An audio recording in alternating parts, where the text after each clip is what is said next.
The Space Mission Adventure, Chapter 7. As they headed back down the path to the cafeteria for lunch, the woman who had watched their lunches and spoken to Nicolina walked with them. Samantha chatted with her quietly, then stopped the group. "Hey, Team America, I want you to meet somebody," she said. "This is someone you'll be really excited to know." The attractive lady with the large smile grinned even wider. Her skin was the color of copper, and her soft, curled hair rippled in the breeze as the wind whipped it up. She was tall and lean. She looks tough," Jerome whispered to Ziggy. "But she could beat up a bad guy if she had to." "You've been watching too many movies, Mom," Ziggy whispered back. "She's too pretty to be mean." Samantha was grinning like she had found a puppy. "Team America, I want to introduce you to Denise Washington. She's a NASA astronaut." "I'm really pleased to meet you, ma'am," Jerome said using his best manners. He even reached out to shake her hand. She took his hand in her own and shook it firmly. "Delighted," she said. Her voice sounded strong and confident. "You've been in space?" Rico asked, awe in his voice. "Not yet, but I'm on my way," she replied. "I read about you on the NASA website," Cubby said excitedly.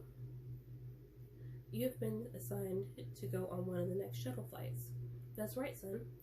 I'm assigned to STS-116, scheduled for next year sometime." She seemed impressed that he knew. "Are you going to Mars, maybe?" Ziggy asked. He was breathing hard and almost dancing with excitement. "No, not to Mars on this trip, but I hope to get as far as the space station. We just finished our space camp mission," Rashawn told her. "I was a mission specialist in charge of payload." She placed her hand on her jaw. "That's my job as well. I take care of the robotics." "They got robots on the shuttles, Mom?" Ziggy whispered to Cubby.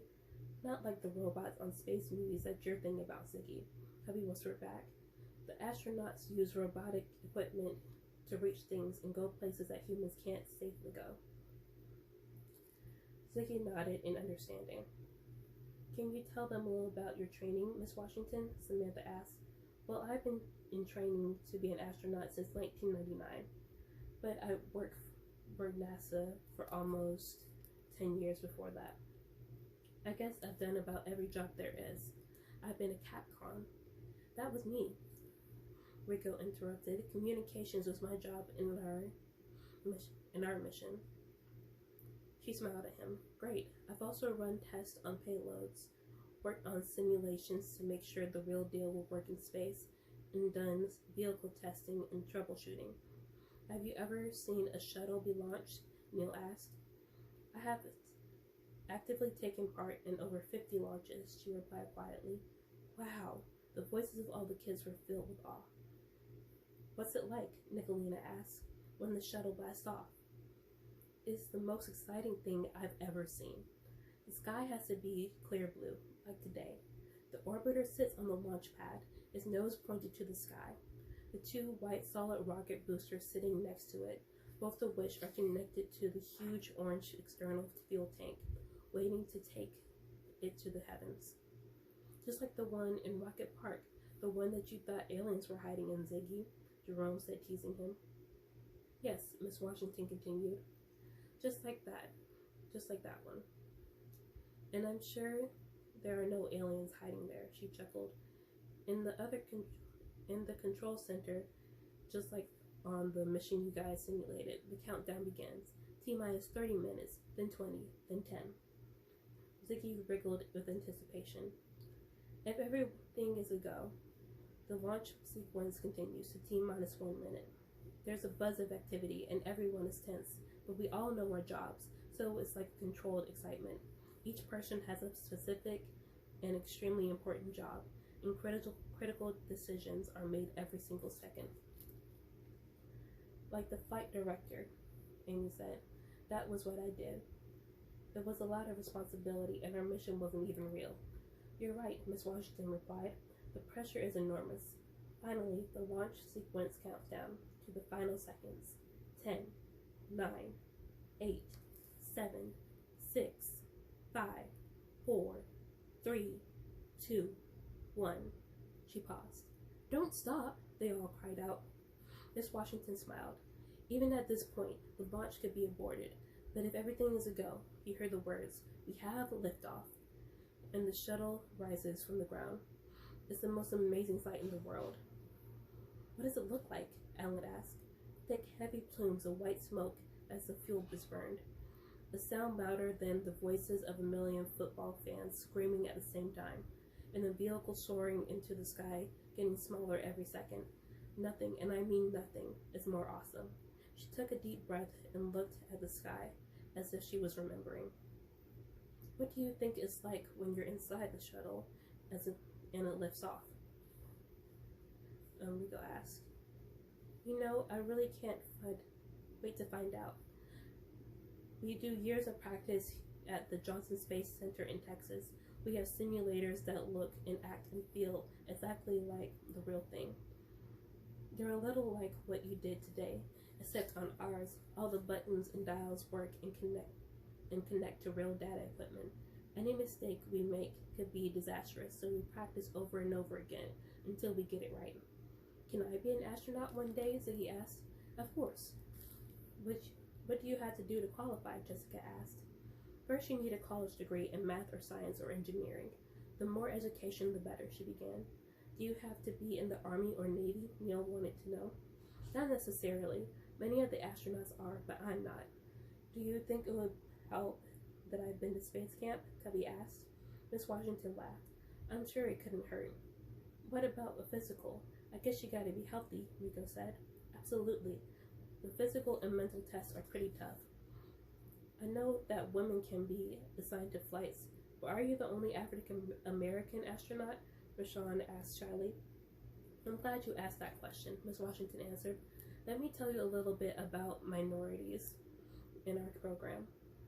Since the program began, there have been more than a dozen African American astronauts. Jerome raised his hand. I did a report on them for school, so I know that Robert Lawrence was the very first black astronaut, but he died before he could go into space, he explained.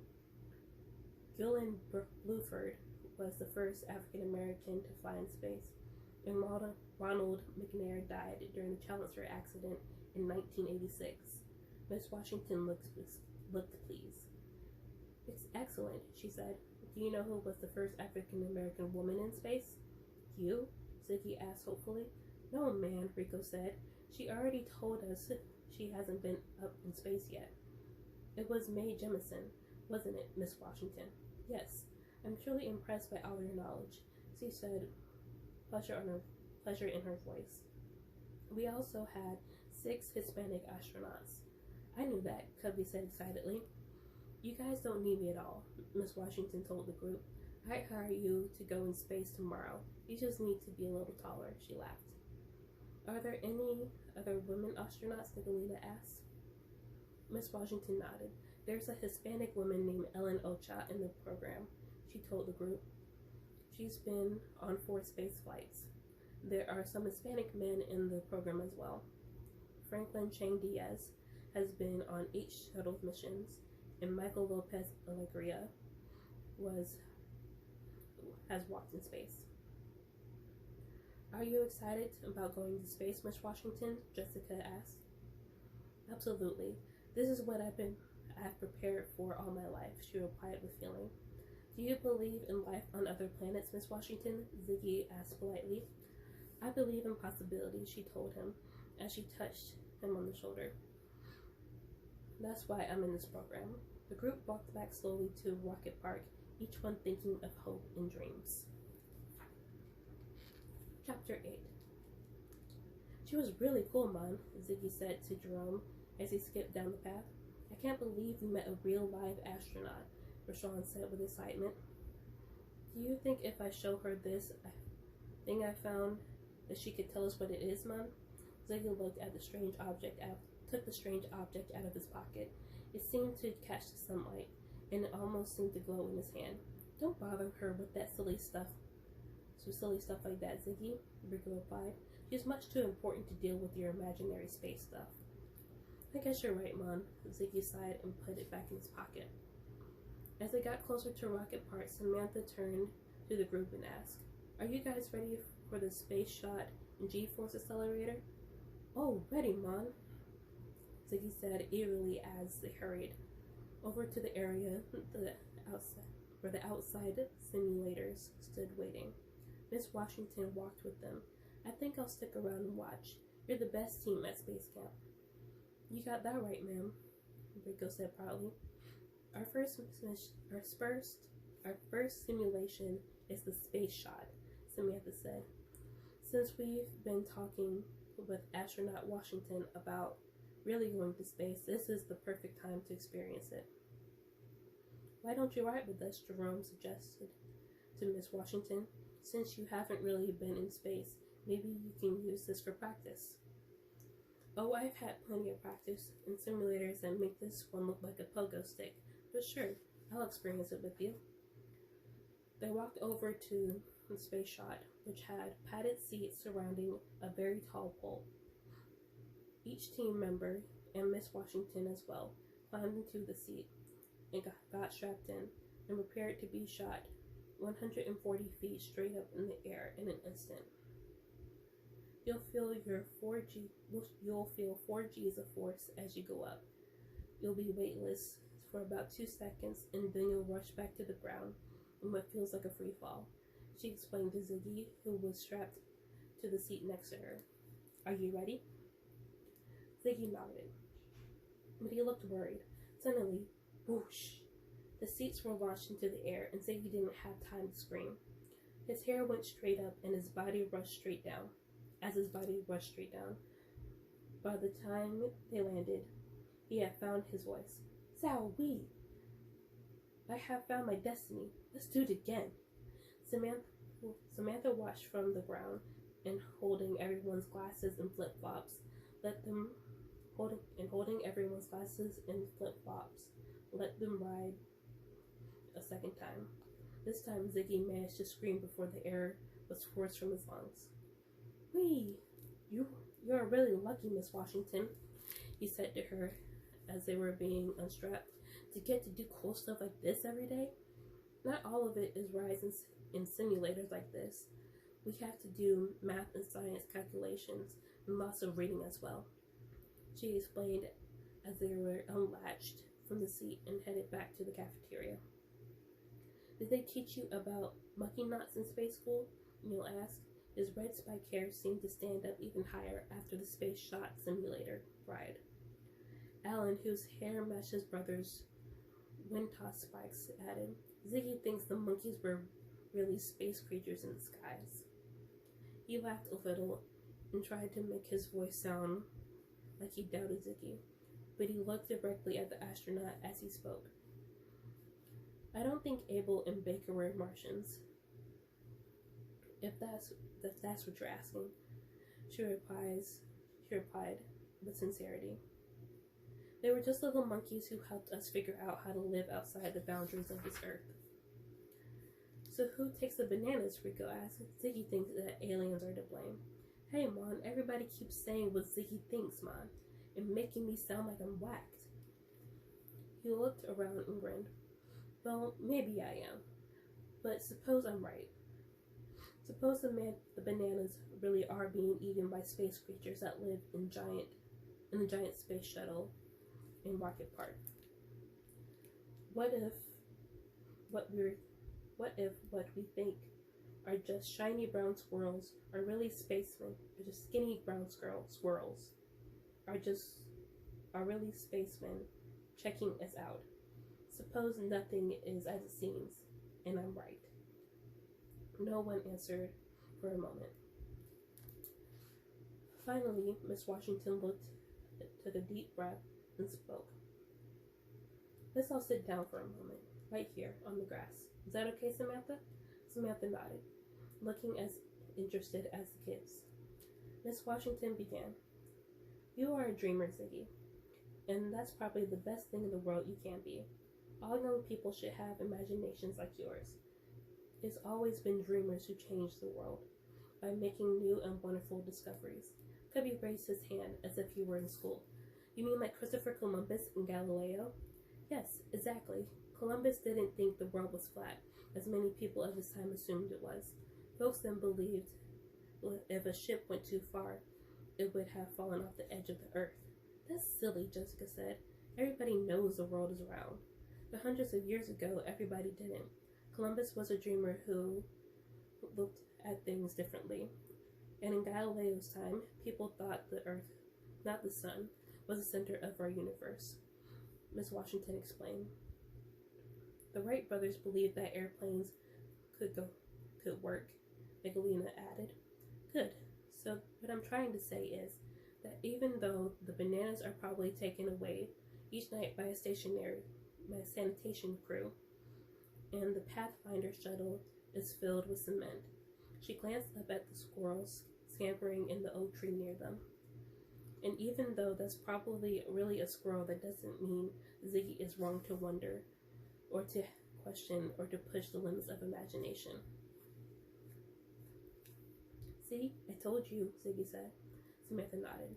Ziggy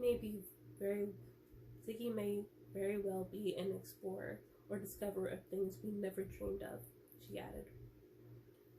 If it's strange food combination, I think he's already there, Rashawn said, smiling. At lunch today, he put green jello on his taco. Oh, yuck, they all said as they got up and headed down the path once more. As they headed towards the habitat, Ziggy touched the pocket of his pants. He took a deep breath and seemed to make a decision. Hey, Miss Washington, thanks for making me not look so dumb out there.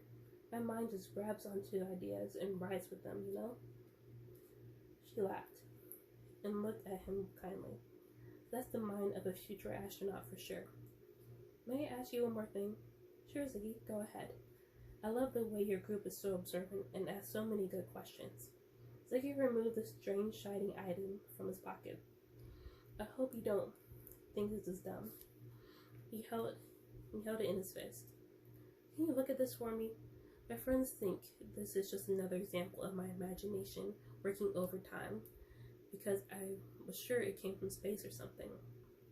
Miss Washington gasped and reached out her hand for Ziggy's green stone. He handed it to her, and she grabbed it gently. Where did you find this, Ziggy? On the floor near the moon gravity simulator. Is it, from space? No, it isn't.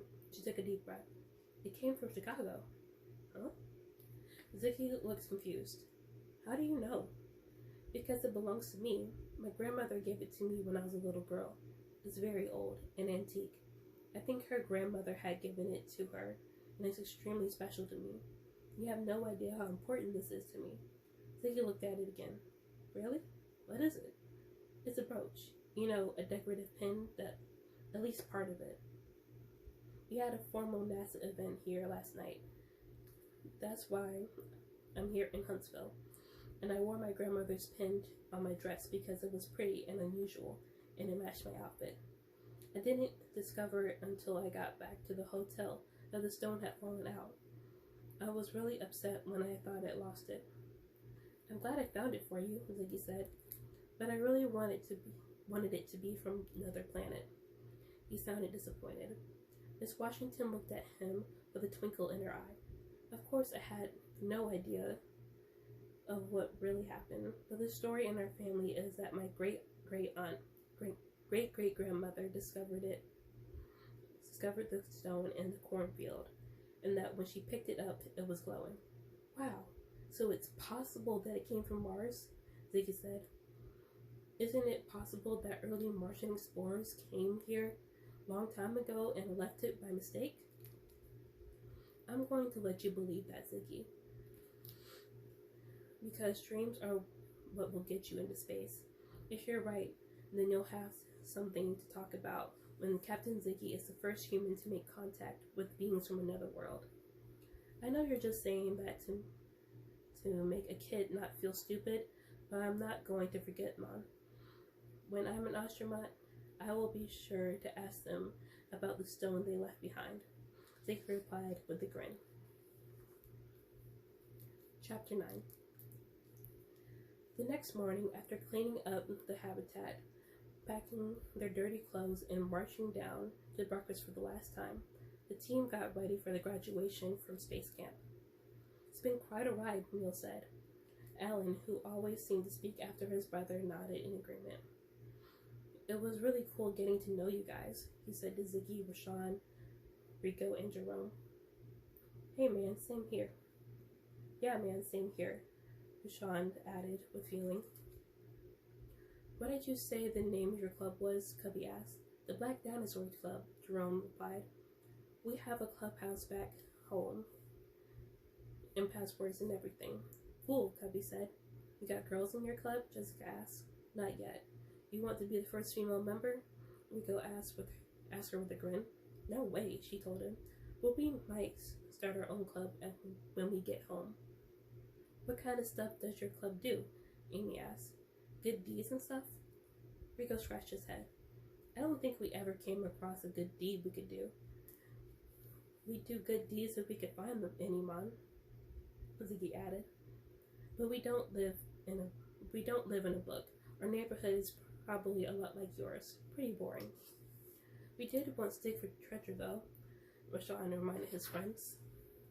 But we found a box of bones, not gold, Rico said. Most kids who dig for treasure only find dirt, Jessica said. You're lucky.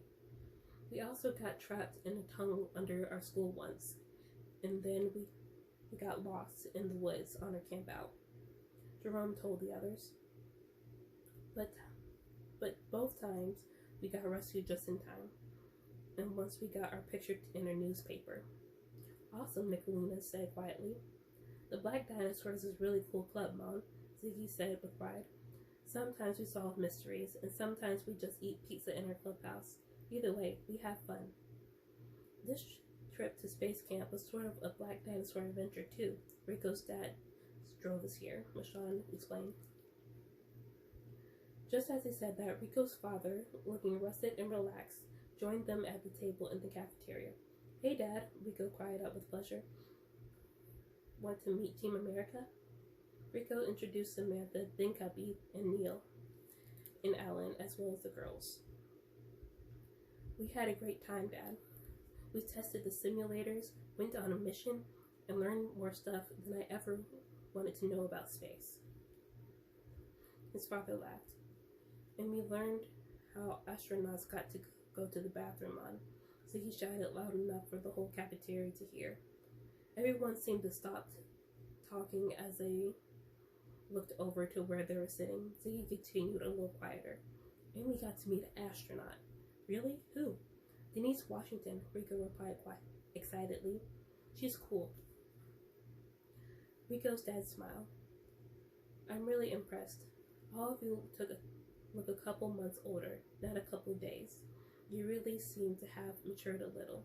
Even Ziggy, Rico teased, especially Ziggy. Ziggy shook his head, flinging his braids, and took his tray back to the disposal area. There, tossing her breakfast trash into the waste basket, stood astronaut Washington. She wore the light blue one-piece jumpsuit the astronauts wore in the picture he saw on television. He gulped. Good morning, Ziggy said quieter than usual. Good morning, Ziggy, she replied pleasantly. Are you ready for graduation? Yes, ma'am, he replied, but I kind of hate to go home. I understand exactly how you feel, she told him. But you can't always come back, you know. I'm glad I got to meet a real astronaut, Ziggy said, and I'm glad she's smart, pretty black lady. I'm glad she's a smart, pretty black lady, he admitted shyly. She laughed heartily. That's the nicest thing anyone has ever said to me, Ziggy. I'll never forget you, that's for sure. Will you think about me when you go up in space? He hopped from one foot to another, a little nervous. As a matter of fact, I fixed my grandmother's brooch last night, and it's one of the few personal things I intend to take with me. Without you, it might have been lost forever, so absolutely, I will think of you when I launch into space. Cool, Mon, Ziggy said with a grin. I have to hurry now, she told him. I have some official duties to attend to. She left the cafeteria and Ziggy headed back to Team America. Is everyone ready to head over to graduation? Samantha asked. Where's Ziggy? She counted the group and frowned. Here I am, Mom, Ziggy cried. I was talking to Astronaut Washington. Where? Cubby asked. I don't see her. I wanted to introduce her to you, Dad, Rico said. She said she has something official to do. She said she has something official to do, Mom, Ziggy told them. Samantha looked disappointed. Sorry you missed her, Mr. Roman. I think Team America learned quite a bit from her. She gathered up her bag and clipboard and told the group, Let's go, Team America. Time for graduation.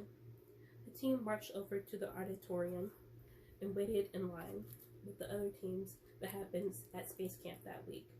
Team Enterprise, Team Discovery, and many others. Finally, when their name was called, Team America marched in proudly, heads held high, large smiles of accomplishment on their faces.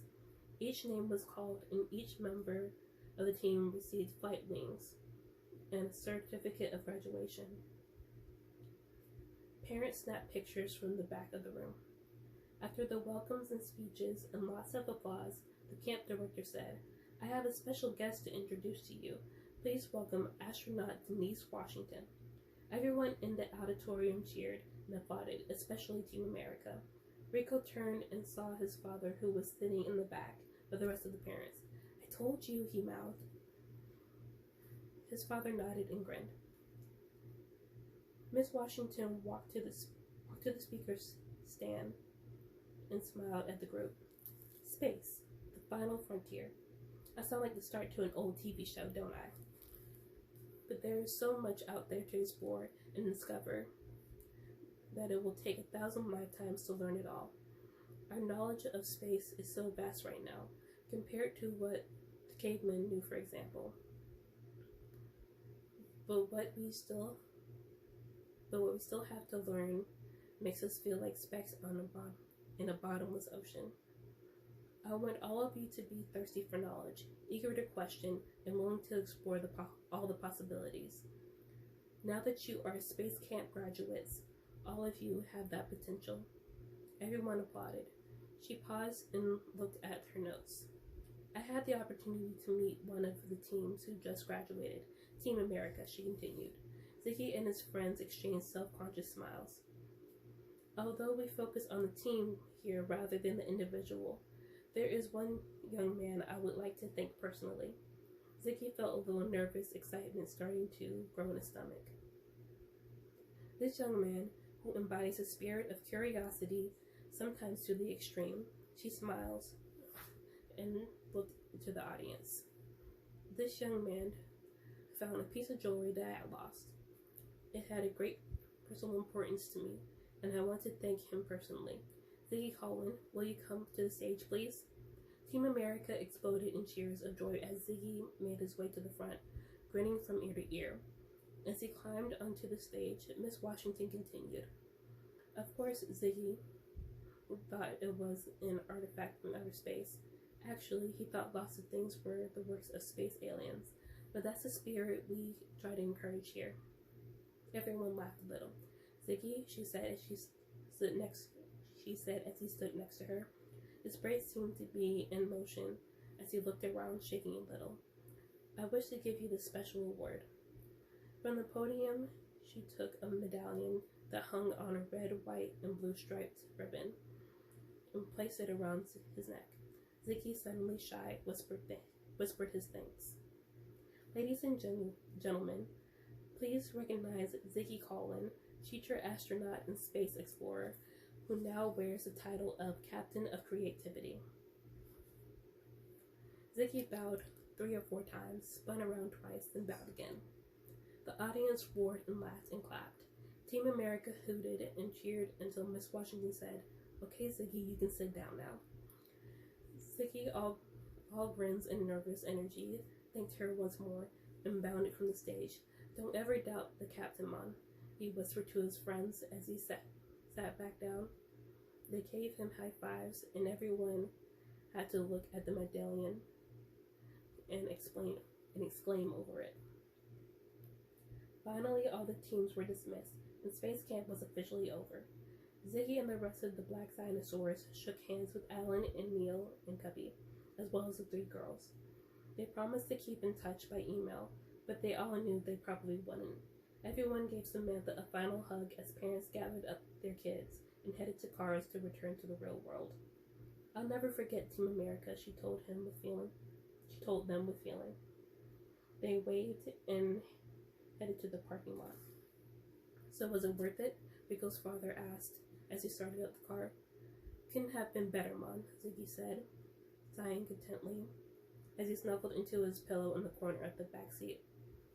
He touched the medallion around his neck and smiled to himself. "Wait till we get back to school and tell the rest of the kids about this," Rico said. "This was better than getting to level 99 on Mega Mighty Martian Blasters video game," Ziggy said. "Did you find any space creatures like you talked about before you left?" Rico's dad asked. The 4 friends looked at each other and grinned. "Well, Ziggy found some suspicious-looking bananas," Rashawn began. He was trying to hold back a laugh. "And he discovered some squirrels that might have been from Mars. We didn't look real close," Jerome added, almost bursting into laughter. "And we found a space vehicle that maybe some space creatures might have used to hide in," Rico continued giggling. "But they have to eat cement because that's what it was filled with." The 4 friends laughed together, and they told Mr. Roman about their adventures. Actually, Ziggy did find out that Miss Washington's stone was over 200 years old, Rashawn said. "Maybe it really could have been left here by visitors from another planet." "Maybe as a club, we can check out some stuff about space invaders on the internet or at the library when we get home," Jerome suggested. "I guess there's no way to really know for sure," Rico said sensibly. "I know because I believe, Mom. I still believe there's something or someone out there," Ziggy said as he gazed out the window towards the afternoon sky. "One day I'll find out. You'll see." The 4 friends dozed as the car headed north, speeding back towards Cincinnati, where more adventures awaited the Black Dinosaurs.